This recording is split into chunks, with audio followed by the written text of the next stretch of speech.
Olá, tudo bem com vocês? Bom dia, boa tarde, boa noite. Aqui é o professor Rogério, falando com vocês novamente no nosso canal, Professor Rogério Melo.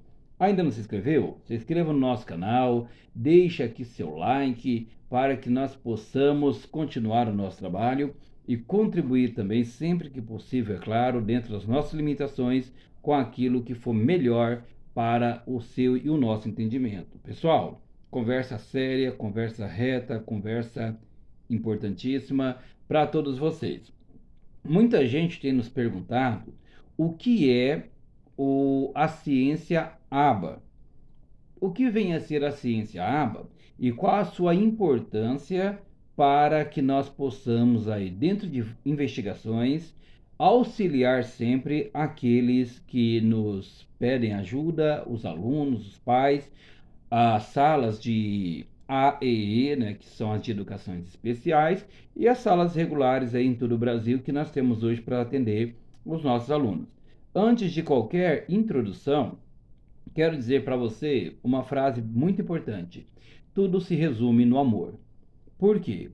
Antes de qualquer ciência, se você amar realmente aquela pessoa a qual você se dispõe a ajudar, tenha certeza que a ciência ABA é para você. Não há ciência, não há investigação, não há base científica se não tiver amor verdadeiramente de coração para aquelas pessoas que estão ao seu lado. Então, com vocês, a introdução à ciência ABA. Agora na tela.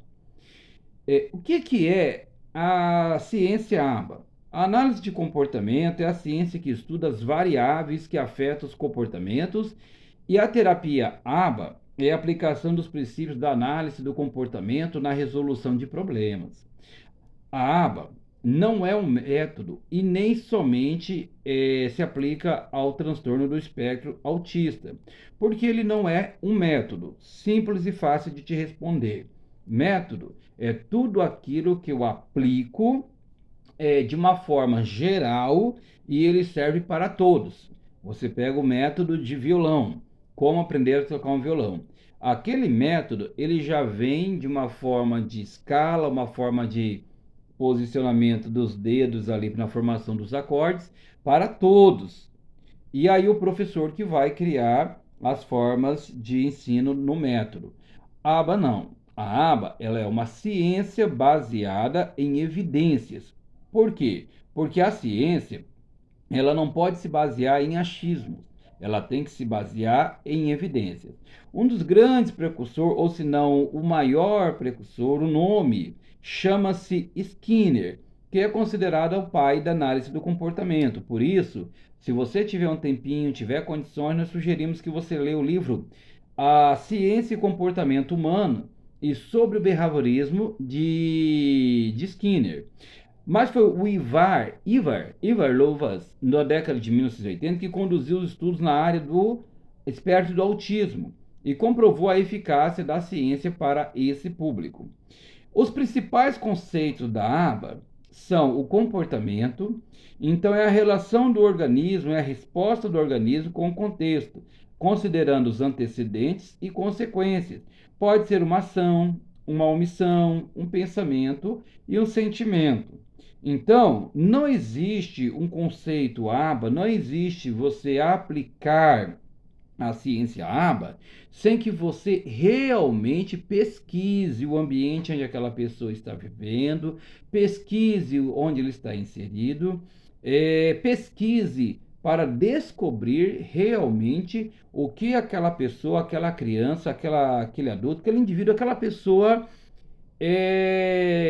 tem de momento que despertou o interesse, despertou em você este interesse de estudar, de buscar a ciência aba. Por exemplo, a criança está mordendo na escola, a criança está agredindo. Então você vai buscar agora exatamente o que nós vamos te falar aqui. O antecedente, o que ocorre antes e aumenta ou diminui as chances do comportamento ocorrer. O que está levando esta criança a buscar este comportamento? O porquê que ele está agredindo alguém? Ele está ali com um brinquedo, alguém toma este brinquedo e ele já vai e morde. Então ele está mordendo na alta defesa. Ele está mordendo essa criança porque ele foi insultado. Ele está mordendo essa criança porque alguém em casa está mordendo ele também. E ele está repetindo qual que é o antecedente que leva a criança a morder. Depois, você vai buscar essa consequência. O que ocorre após o comportamento? Aumenta ou diminui a chance de comportamento ocorrer de novo? Vou te dar um exemplo bem claro e prático. Vamos dizer que esta criança, ela está na escola. E na escola, ele não quer ficar na aula. Ele enjoou, ele não quer ficar na aula, ele está enjoado porque daquela aula não está interessante para ele mais. E aí o que ele faz? Ele chega e morde o coleguinha. Alguém pega aquela criança, o coordenador, o diretor, o professor, fala: você vai embora agora. Eu vou ligar para sua mãe e seu pai, vou te buscar e você vai embora.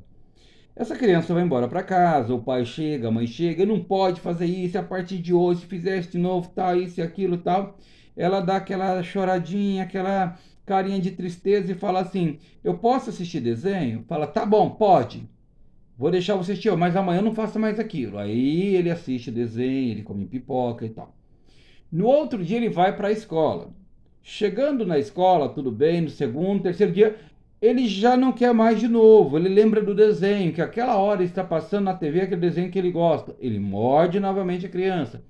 Novamente alguém liga para o pai, liga para a mãe.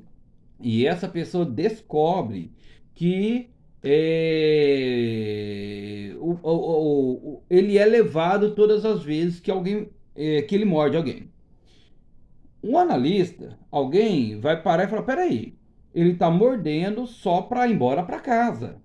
Ele está mordendo porque na casa dele ele tem o conforto, ele tem aquilo que ele deseja. Escola é um lugar de estudo, claro, tem as dinâmicas, jogos, tal. Mas ele quer ir embora para casa, para o sofá dele, para o chocolatezinho quente dele, para brincar na rua com as crianças, enfim. Então, todas as vezes que essa consequência, tudo que isso tiver de futuro, ele vai morder. Então, qual é o antecedente? O que seria ideal fazer para que esta criança pudesse não deixar de morder ou entender que agora nós descobrimos, espera aí, para por aí, que agora nós descobrimos que você quer ir embora para casa, pois nós não vamos ligar para o seu pai, não vamos ligar para sua mãe. Se você se jogar no sonho e chorar, deixa o pulmãozinho fortalecer, mas só que você não vai para sua casa.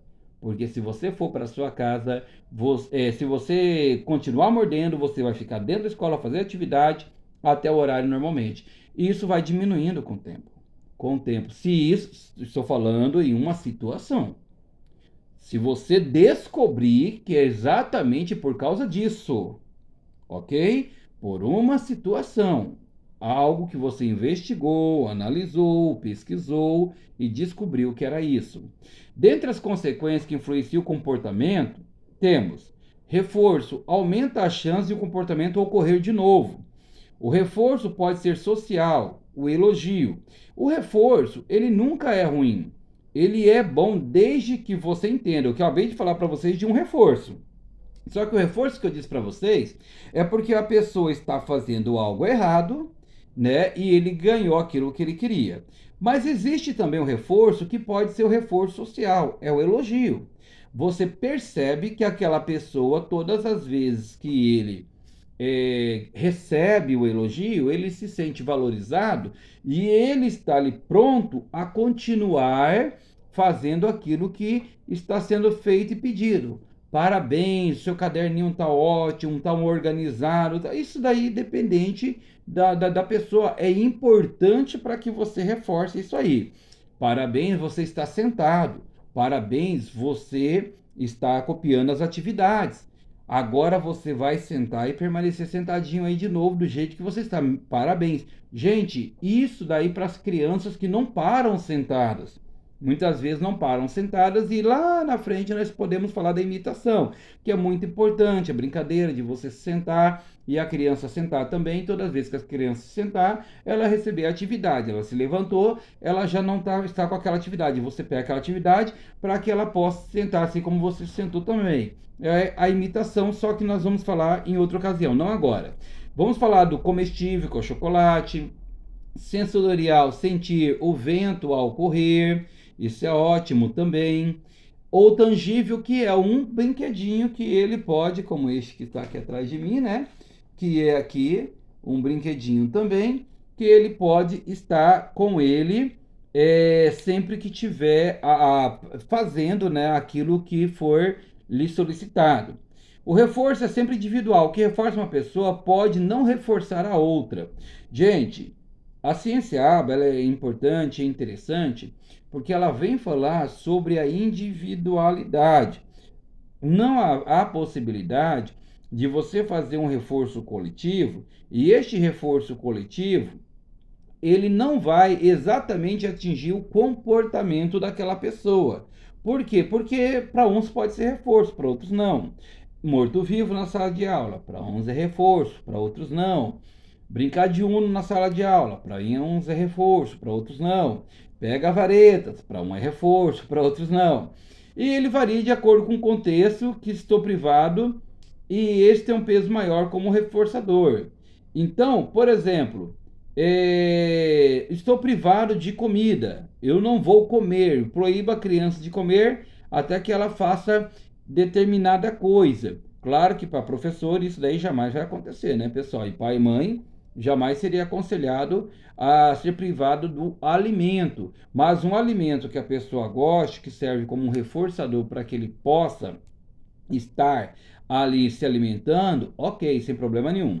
Além disso, o reforçador pode ser positivo ou negativo. Esse conceito nada tem a ver com bom ou ruim, e sim com acréscimo ou a retirada de algo do contexto. Se eu acrescento algo que a criança gosta, pode determinar o comportamento, e isso aumenta a chance dela se comportar daquela forma, essa relação é chamada de reforço positivo. Já se eu retiro algo que estava aversivo para a criança, e este alívio aumenta a chance de o comportamento ocorrer novamente, chamamos o reforço negativo. Então, tudo aquilo que eu faço com a criança e que eu retiro da criança e que este comportamento possa ser um comportamento que venha soar como negativo, isso não é importante. Pessoal, só dizer uma coisa para vocês aqui, já encerrando este vídeo, que depois no outro vídeo nós continuamos, tá? Ou positivo ou negativo, tem algumas situações que você não se deve fazer jamais, não só com criança como com ninguém. Sabe que nós falamos de violência, violência doméstica todo dia. Mas uma das situações que você não se deve fazer é jamais dar o reforço para a criança ou retirar o reforço da criança de forma brusca. Por quê? Porque a forma brusca, ela é uma agressão. Vou fazer com essa borracha, apesar que a borracha raramente é reforço para alguém, ainda mais uma borracha sem desenho. Mas vou dizer para vocês que você está com essa borracha. E aí essa criança queria tanta borracha, tá? Ela fez atividade e ela queria os seus minutinhos com a borracha. Fala, tá bom então, fez de qualquer um, tá aqui a borracha. Gente, você de forma nenhuma vai conseguir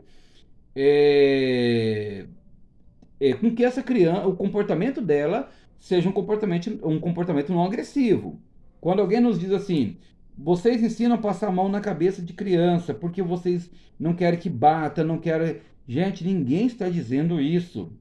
Nós estamos dizendo que todas as vezes que você agride, há grandes chances desta criança ser agressora. Quando você bate muito em uma criança, a chance dela crescer e bater nos seus netos é muito grande também. Por quê? Porque ele vai querer falar assim: fizeram comigo, eu farei também, ok? Continuamos daqui a pouco com a introdução à ciência ABA. Fique com Deus, tchau, se inscreva no canal, deixe seu likezinho.